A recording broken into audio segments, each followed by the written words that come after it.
Bienvenidos, amigos y amigas, a Historia con el Móvil. Mi nombre es Juan Jesús Pleguezuelo, soy profesor de Historia de Instituto y desde los estudios centrales de mi cuarto te mando un caluroso abrazo y te deseo lo mejor. Ojalá las cosas te vayan bien. Pero si por suerte del destino u otros motivos estás pasando por un mal momento, espero de corazón en los próximos minutos ofrecerte una agradable compañía. Tranquilo, que todo va a salir bien. Antes de empezar con el programa, recordar que este episodio está patrocinado por la Academia de Marketing Online Boluda.com, una academia donde puedes aprender todo lo necesario para montar tu negocio online. Por 10 euros al mes tienes acceso a más de 200 cursos y bueno, lo interesante es que cada semana se publica un nuevo curso de 10 clases que son 10 lecciones muy claras, muy directas, no hay paja, te enseñan lo que te tienen que enseñar en el tiempo necesario y es muy interesante. Yo esta semana me he hecho un curso de facturación, hace 2 semanas me hice uno de finanzas personales y como me quiero poner al día con el tema de la contabilidad, bueno, pues ahora estoy con este de facturación. 10 euros al mes, si dicen que el conocimiento es poder, vamos, a lo que tienes acceso por esta cantidad de dinero es increíble. Bueno, empecemos con el programa. Vamos a hablar de los califas ortodoxos y del Imperio Omeya. En este episodio lo que vamos a hacer es continuar lo que ya estuvimos hablando en el podcast del Islam. Pero por si no te acuerdas o no lo has escuchado, vamos a recordar algunas cosas que decíamos en aquel episodio. Decíamos que el fundador del Islam es Mahoma, que nace en la Meca, ¿de acuerdo? Decíamos que Mahoma presenta el Islam como una rectificación del judaísmo y del cristianismo. Comentábamos que Mahoma tiene que huir de la Meca a Medina. En Medina es nombrado líder. Decíamos que de Medina vuelve a la Meca y conquista la Meca, de manera que cuando Mahoma muere en el año 632, el Islam abarca tanto la ciudad de Medina como la ciudad de la Meca. Sucedía que Mahoma no dictó ninguna norma sobre cómo había que sucederle, de manera que se empiezan a elegir a sus sucesores entre su núcleo más allegado, entre su núcleo más cercano, entre sus familiares. Y los cuatro siguientes sucesores a Mahoma se les llama los 4 califas ortodoxos. Tenemos que decir de estos califas ortodoxos lo siguiente: todos tenían una cosa en común, y es que de una manera u otra eran parientes de Mahoma. ¿De acuerdo? Los 2 primeros califas eran sus suegros y los otros 2 califas eran primos. Y tenemos que decir otra cosa muy importante, sobre todo en esta fase inicial del Islam, y es que desde el mismo surgimiento del Islam hay el pueblo árabe que demuestra una dinámica expansiva. O sea, desde el nacimiento del Islam los árabes quieren desbordar esos límites geográficos de la península arábiga. El Islam se encuentra con 2 enemigos vecinos, con 2 imperios que son los imperios vecinos a la península arábiga. Y aquí, vamos a ver si has escuchado todos mis podcasts. ¿Cuáles son los imperios vecinos que están cerca de la península arábiga? Solo hay 2. Dime uno aunque sea. Bien, bueno, creo que uno por lo menos lo has dicho. Uno es el Imperio Persa y otro es el Imperio Bizantino. Bueno, pues esos son los 2 grandes enemigos al inicio del Islam en esa expansión que muestra. Entonces, ¿cuál es el primer sucesor de Mahoma? El primer sucesor es Abu Bakr, que gobierna del año 632 al año 634. Y decíamos de Abu Bakr que es el mejor amigo de Mahoma y suegro de Mahoma. ¿Por qué? Porque Abu Bakr es el padre de una de las esposas de Mahoma, que se llama Aisha. ¿Y qué tenemos que decir del gobierno de Abu Bakr, de este califa? Pues que, sobre todo, es lo siguiente, que bajo su gobierno se unifica la península arábiga, ¿de acuerdo? En vida de Mahoma, el Islam llega a Medina y la Meca. Bueno, pues bajo el califato de Abu Bakr se unifica toda la península arábiga. Su gobierno dura solo 2 años, del 632 al 634, y le sucede otro califa que se llama Omar, que gobierna del año 634 al 644. Y Omar de nuevo es otro suegro de Mahoma, porque era padre de otra de las esposas de Mahoma, que se llamaba en este caso Hafsa. Y hay que decir que aquí ya los árabes, este califato se caracteriza porque los árabes ahora ya sí salen de la península arábiga y empiezan a expandirse. Y empiezan a luchar con esos 2 imperios vecinos que hemos dicho antes. Persia, el Imperio Persa y el Imperio Bizantino. Y a ambos imperios derrotan. Miren, al Imperio Bizantino lo derrotan en la batalla de Yarmouk, año 636. Y después de esa derrota, pues Próximo Oriente queda a manos de los árabes, ¿de acuerdo? Y Persia cae derrotada en la batalla de Qadisiyah, de manera que todo el imperio persa también queda a manos de los árabes. Los árabes toman la ciudad de Damasco, atención, con la ayuda de los cristianos monofisistas que preferían el gobierno de los musulmanes antes que el gobierno de los cristianos de Bizancio. ¿Por qué? Y esto es porque los cristianos monofisistas eran una rama distinta del cristianismo que había en Bizancio y el imperio bizantino agobiaba a estos cristianos monofisistas con impuestos y con toda serie de medidas que le hacía la vida difícil. Entonces los cristianos monofisistas, como ya estaban mal bajo el gobierno de Bizancio, pues prefieren el gobierno de los musulmanes.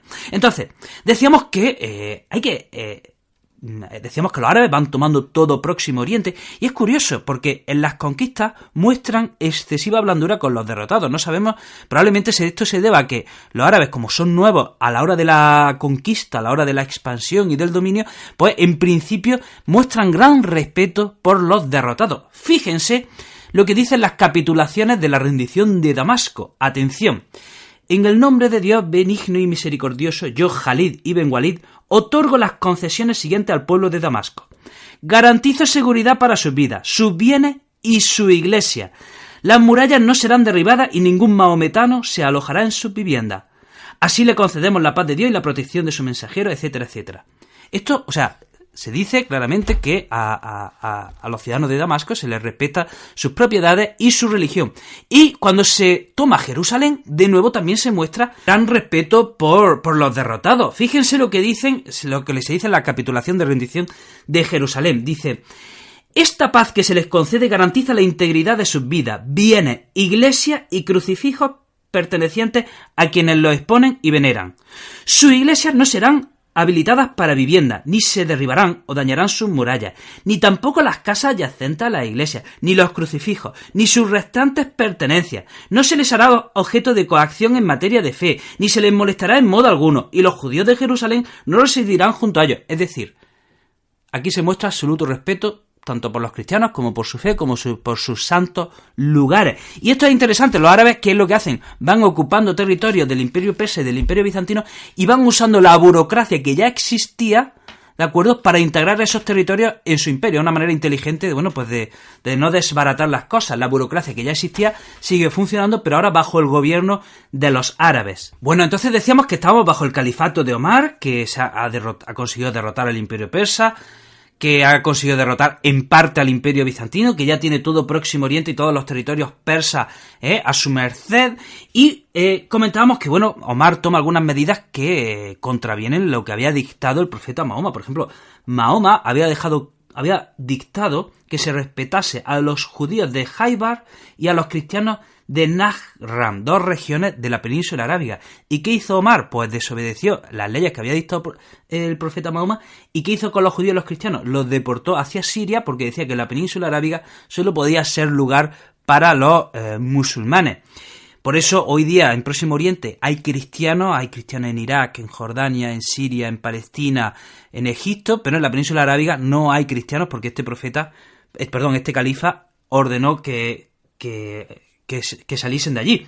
Entonces, decíamos que Omar muere, atención, en el año 644 por un esclavo persa, ¿de acuerdo? Y le sucede Uthman en el año 644 y Uthman, atención, era un primo lejano del profeta Mahoma. Y ¿por qué se caracteriza el gobierno del califato de Uthman? Por el nepotismo, es decir, este hombre nombraba a sus más allegados para los principales cargos. Y durante el gobierno de Uthman sigue la expansión, se llega hasta Afganistán, se llega hasta Cartago, se llega hasta Chipre. Pero sucedió que Uthman se estaba buscando muchos enemigos. Sus prácticas nepotistas, esa manera de solo contentar a su allegado, empieza a buscarle a muchos enemigos, y sus enemigos van a por él y lo asesinan. Entonces los enemigos le ofrecen el cargo de califa a Ali, que era primo de Mahoma, y además también era su yerno, porque Ali estaba casado con una de las hijas de Mahoma, con Fátima. Entonces Ali finalmente acepta el cargo, pero a Ali le empiezan a surgir enemigos. Por ejemplo, una de las esposas de Mahoma, Aisha, se rebela contra Ali y se enfrenta a Aisha, reúne una serie de tropas, ¿de acuerdo? Y se enfrenta contra el califa Ali en la batalla de Basora. Y en esta batalla gana el califa Ali. Pero su califato no sigue en paz, no queda en paz. ¿Por qué? Porque surge otro rebelde, que es Muawiyah.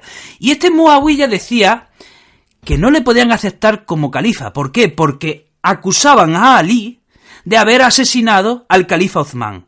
¿De acuerdo? Ese era el pretexto. Repito, este líder rebelde Muawiyah se rebela contra Ali porque le acusaba de que Ali hubiese asesinado al anterior califa, que no le había asesinado. Ali no le había asesinado, ni había mandado su asesinato, pero le acusan de haberlo asesinado. De manera que Muawiyah reúne un ejército y se enfrenta a las tropas de Ali.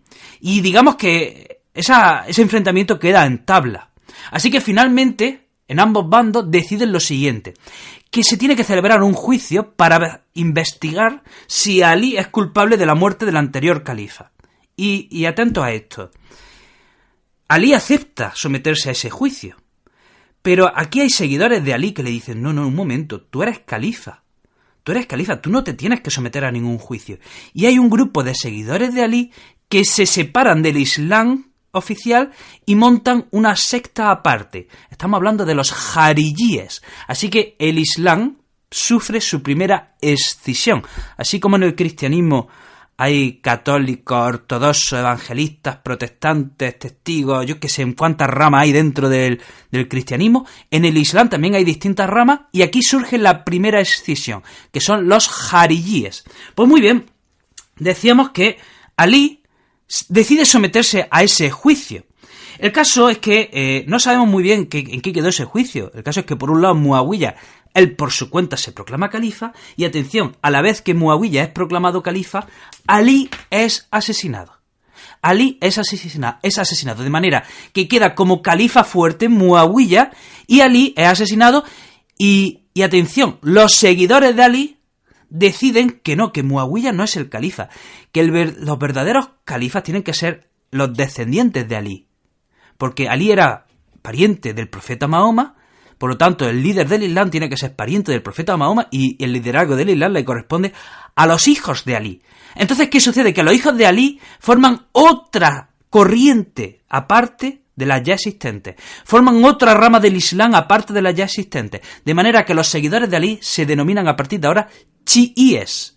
Y ellos siguen venerando a los descendientes de Ali. Entonces hemos dicho que dentro del Islam ya tenemos los jarilíes, tenemos a los chiíes, que son los que veneran a los descendientes de Ali, pero la corriente mayoritaria, que es la que va a gobernar a partir de ahora el Islam, es la corriente sunita, ¿de acuerdo?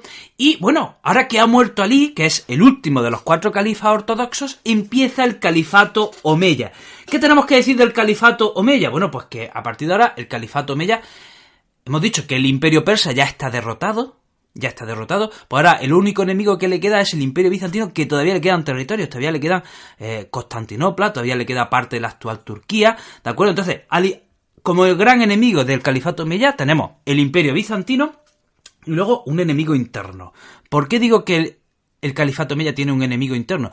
Porque los distintos sucesores de Ali seguirán rebelándose contra los omeyas, ¿de acuerdo? Los distintos sucesores de Ali, el hijo de Ali, el nieto de Ali, otros seguidores de Ali seguirán rebelándose continuamente contra los califas omeyas. Y bueno, el califato omeya no es un califato que está siempre bajo la rebelión, bajo la tensión, bajo la guerra. También es el califato que se expande. Este califato se expande desde la India hasta la península ibérica.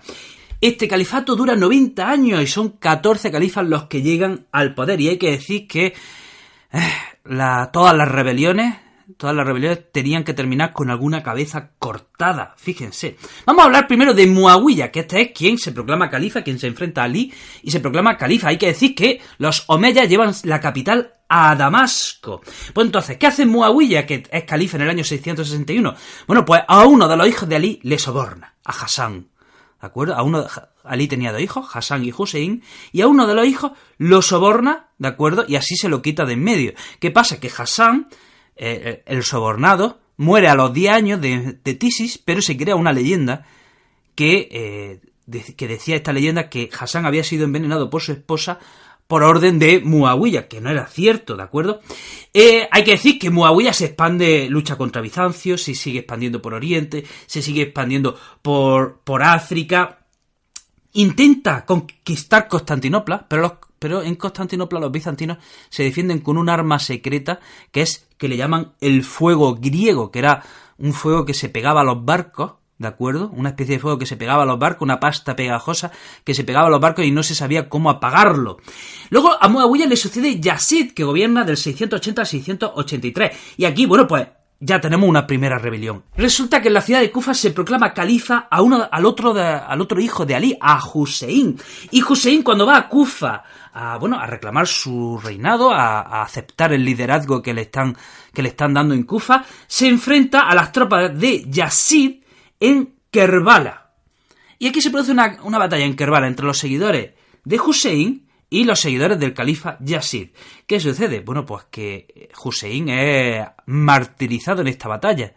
En sus brazos muere su hijo, muere su sobrino, y a él, bueno, pues lo matan, le desfiguran el cuerpo y le cortan la cabeza. Le cortan la cabeza y se la llevan al califa Yazid en Damasco.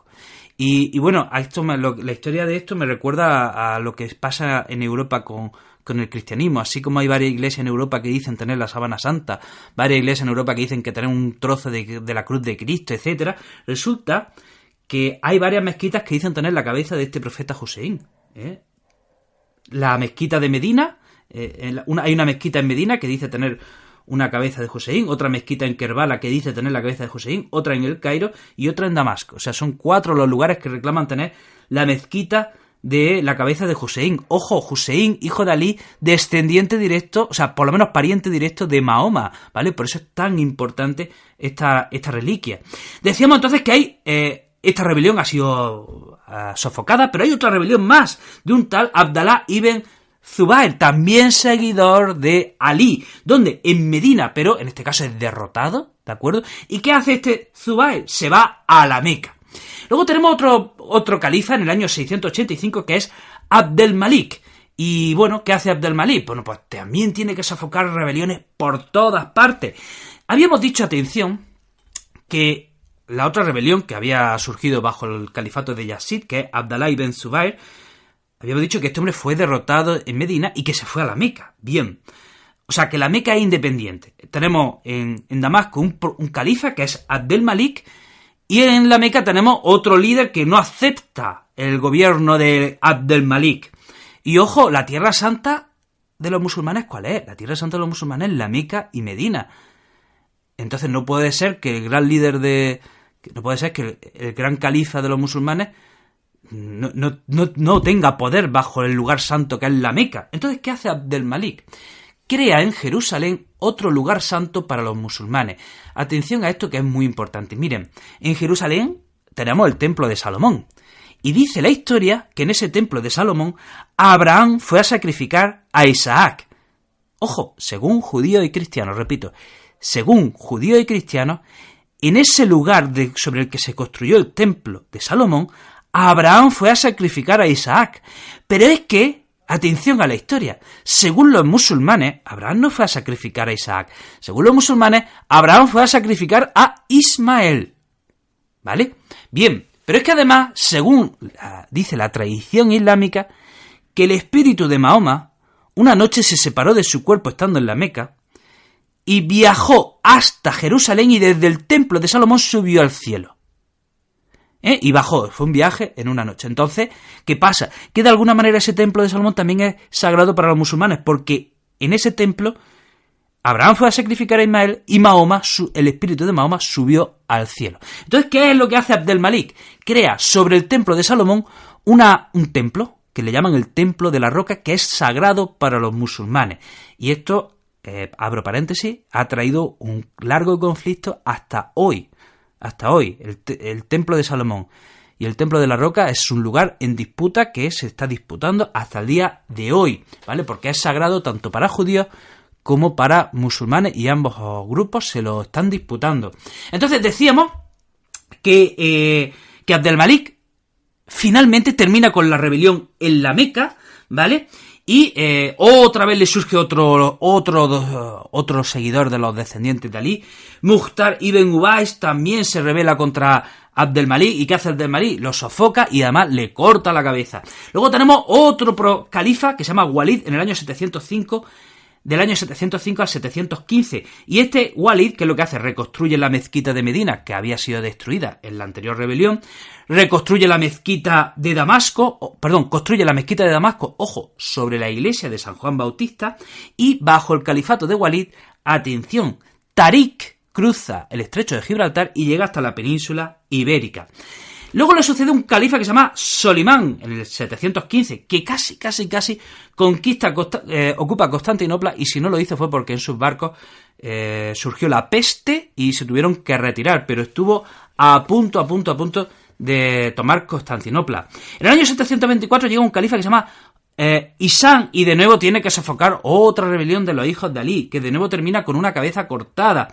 Luego en el año 744 llega otro califa que se llama Walid, que también tiene que luchar contra los seguidores de los descendientes de Alí. Y bajo este gobierno, bueno, el imperio omeya llega a su máxima expansión, va desde Mongolia hasta la península ibérica. Y ya vamos al último de los califas omeyas, Marwan ibn Mohammed, que llega en el año 744 al poder. ¿Qué sucede? Bueno, pues que desde el Jorasán, que es una provincia de Persia, hay mucho odio a los omeyas. ¿Por qué? Porque los omeyas han estado siempre sofocando a los seguidores de Alí, y no solo sofocándoles, sino que asesinándoles y cortándoles la cabeza. Entonces, en Kufa, de nuevo, surge una rebelión, que esta ya va a ser la última porque va a triunfar, de un tal Abu Muslim. Resulta que había una familia, que eran la familia de los abasíes, que decían que ellos eran descendientes de Mahoma, por algún motivo, ellos decían que ellos eran descendientes de Mahoma, y entonces hay un líder que se llama Abu Muslim, que se une a los abasíes y, bueno, congrega un gran ejército para enfrentarse a los omeyas. Y en el año 750 se produce una batalla que dura 9 días entre los omeyas y los abasíes, y los omeyas son derrotados. El califa tiene que huir, lo persiguen hasta el mismísimo Egipto, y una noche que está durmiendo este califa en una iglesia de Egipto, lo apresan y lo matan. Y los abasíes habían decidido que tenían que borrar todo rastro de los omeyas. Y miren lo que hacen. Invitan en Jaffa a los príncipes omeyas que quedaban, y les dice, oye, que va, buen rollo, reconciliación, ¿vale? Borrón y cuenta nueva, no hard feelings, ¿vale? Entonces, ¿qué es lo que hacen los abasíes? Invitan a 80 nobles omeyas a una cena. Y cuando están en la cena, ¿qué hacen los abasíes? Introducen a un montón de verdugos en la cena y los matan a todos. O sea, se cargan a toda la cúpula de los omeyas. Y una vez que se han cargado a estos nobles omeyas, ¿qué es lo que hacen? Desentierran a los califas omeyas, los desentierran y empiezan a pelear los cuerpos de los califas que ya estaban, que habían muerto. A los califas muertos empiezan a desenterrar sus cuerpos, a palear sus cuerpos, a quemarlos, y bueno, a borrar todo rastro de la familia omeya. Ojo, de esa matanza se escapa un chaval de 19 años, un tal Abderramán, que se tira 5 años deambulando por todo el norte de África, buscando algún familiar, porque bueno, él era de la Omeya, pero tenía una madre bereber, y buscaba algún familiar por el norte de África. Y este chaval, Abderramán, cruza todo el norte de África y llega hasta la península ibérica, llega hasta Almuñécar, y en Almuñécar, y ya en la península ibérica, consigue congregar a un ejército y toma los territorios musulmanes de la península ibérica y funda el Emirato de Al-Ándalus, con capital en Córdoba. Es decir, los omeyas perdieron el gran imperio, pero quedó ese refugio aquí en la península ibérica de Al-Ándalus, que quedó bajo el gobierno de la familia omeya. Bueno, hasta aquí el programa de hoy. Espero que te haya aclarado cosas sobre esta historia que me parece muy, muy interesante. Te recuerdo que tengo muchos proyectos relacionados con el mundo educativo. Puedes seguirme en mis redes sociales: Facebook, Juan Jesús Pleguezuelo; Instagram, El Profesor Inquieto; Twitter, El Profe Inquieto; TikTok, El Profesor Inquieto. También recordamos que este programa ha sido patrocinado por la Academia de Marketing Online, boluda.com. Te dejo el enlace de mis redes sociales y de la Academia en las notas del programa. Te mando un abrazo enorme, te deseo lo mejor y te espero en el próximo programa.